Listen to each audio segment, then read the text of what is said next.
Welcome to the Stoppage Time edition of the Pitch to Pro podcast. This is a highlight reel of some of the best moments from the show so far, and every other week we will be bringing you a special 5 to 7 minute segment featuring the best stories, tales, and moments of the podcast. What's it like, man, playing in the USL Championship and MLS and on the international stage? Like, what's it like being a pro player?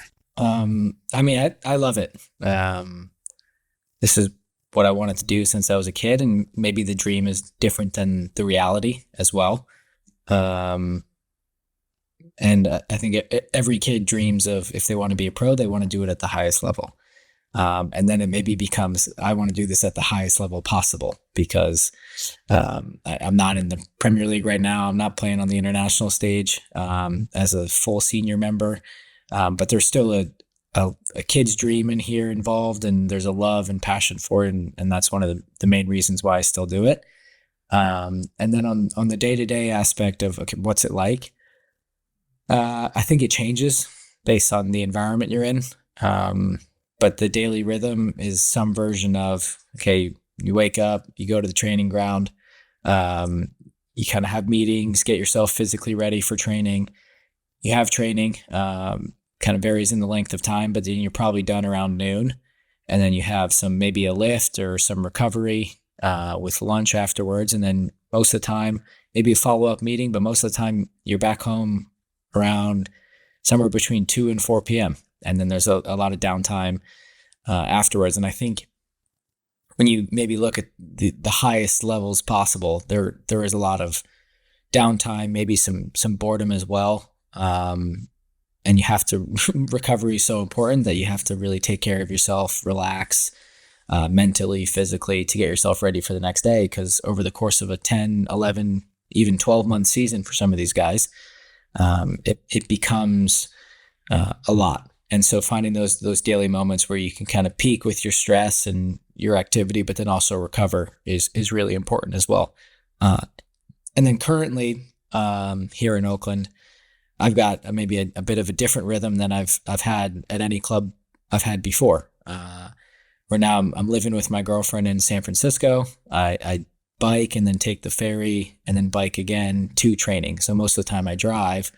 And so I think that's been a really cool thing for me as well, where I look forward to my commute. I'm kind of out with the wider public, kind of understand the city and communities that I'm representing, because I feel like San Francisco and Oakland have different communities. But so that's been really fun as well, but it does also take a little bit more time as well. No, that's a great insight into kind of what goes into a normal, and I say normal loosely, as you said, kind of day. It changes. It's different depending on the club you're at. What kind of part of the season are you at? That kind of thing. Is there a difference as a player? You know, we kind of always ask, and maybe there is, between, and you've played these guys either for them or against them in like US Open Cup matches.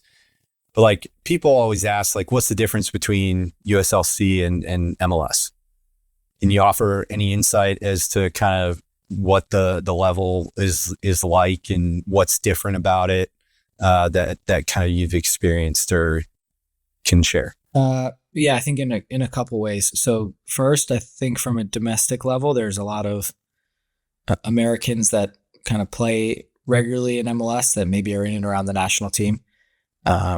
So the kind of consistency of minutes they've gotten, their ability, I think has helped them. And then I think on the back half of MLS rosters and USL rosters, you see some interchange between them, whether it's players that have, stuck around on kind of reserve contracts or back into the roster subs in MLS that now are kind of playing more regularly in the USL. And then you see some MLS players that maybe don't feel like they're playing a lot and come down to USL Championship on a loan. So I think that's quite common. And then I think from a kind of higher end roster budget standpoint, there's a lot more possibilities on who the MLS can sign from a talent level based on the money they have, the international spots they have, and all the different kind of roster mechanisms, just the overall size of the roster. The budgets they have are bigger, and that kind of ties into some of the commercial revenue and all that. So I'd say there's definitely differences on that end. Okay. So then I guess if transfer it's 9. market's right.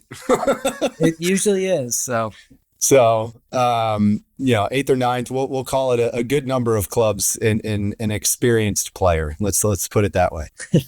You've been a part of good clubs, great clubs. You've been a part of, championship winning clubs. What's kind of those key things that separate clubs and organizations from each other within the league that, you're really happy, you're super excited to be there at that club, and you love the way it's run and your experience there versus some of the others? I think quickly this kind of ties in with the day in the life. There isn't any sort of normalcy with this. We play sports for a living. There's money involved. There's extreme emotions involved. And that's even kind of tenfold on the ownership organizational level. So I think that makes for an interesting recipe. And I would not say there's a one size fits all for kind of what makes a successful club blueprint wise from kind of start to finish. But I would say I'm quite big on just kind of environment, connection, and belonging. So I think kind of the daily environment that you as a player walk into and feel a part of and contribute to impacts that. And I think from top down, that's equally as important. So I think it goes both ways. The players kind of establish that daily environment because they're the product that's getting put out on the field. But I think the organization is also responsible for that as well. And then I think to the point about kind of emotions being involved in this, connection is a huge part as well. I think that's maybe over time, one of those kind of emotional drugs that I've been more obsessed with finding. And you get involved with great people, and I think that goes to the environment. It just becomes a lot more enjoyable. And you feel like you get to know people on a deeper level. You get to know them as players. And then with that connection, you can kind of put together some really good sequences on the field that are just, I think, really fun to be a part of. And then again, connection and belonging. I think we all kind of want to belong to something that's bigger than ourselves. That's why these clubs exist. They bring community together. You want to belong to something. I think it's the same for players. And so I think that's having those, whatever environment you're in, whatever club you're in, if you have those three, and they can look very, very different. And I think there's different motivations for clubs on short-term v long-term. Thank you for joining us for this stoppage time special of the Pitch to Pro podcast. If you've enjoyed the conversation, you can click watch the full episode here. Be sure to tune in next Thursday for a new episode of the Pitch to Pro podcast, the official podcast of Ozark United FC. Available on YouTube, Instagram, and everywhere you get your podcasts.